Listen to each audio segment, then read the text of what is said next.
listen, great to chat to you. Obviously, the Women's Six Nations is coming up. How's the preparation going for that, personally, and then with the squad as well? Yeah, for me personally, I'm currently in rehab.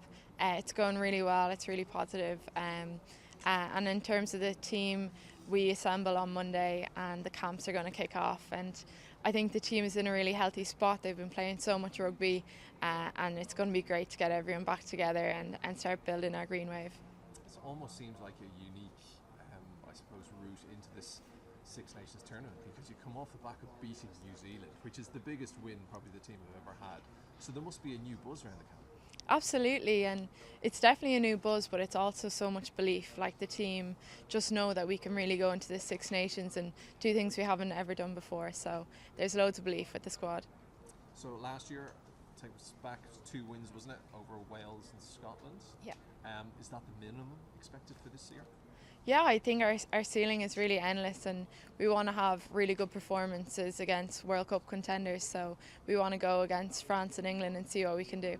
France is the opening game. We look at last year's result again. Is it to try and get very, I suppose, close the gap on them? You know, you're not too far away from France, and especially with the confidence then taken from that New Zealand game.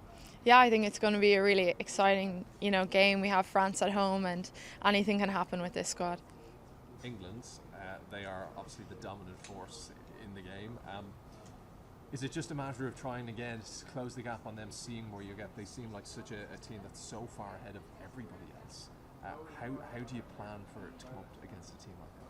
Yeah, it's a mix of respecting them for the team that they are, but also knowing that we can do anything on the day. We have them at home. They're also building for a World Cup at home, so we know they're going to be strong. But we also have a lot of great players, and we're ready to put it up to them. Shock on the cards, maybe. Maybe. Is this the strongest panel? I think you mentioned as well, a key thing there is there's been so much rugby play. It seems like the girls are really gelling together, whereas before it was a bit maybe stop-start. Yeah, I think before, we'd come into camp and it would take a while to iron out some chinks and get used to playing with each other. But now we have the centralised programme, so they train in with each other day in, day out. They're playing Celtic Cup, so they're playing week in, week out, which is something we haven't had before. So it's brilliant. Yeah, we're really getting so much rugby into us, and the experience is growing.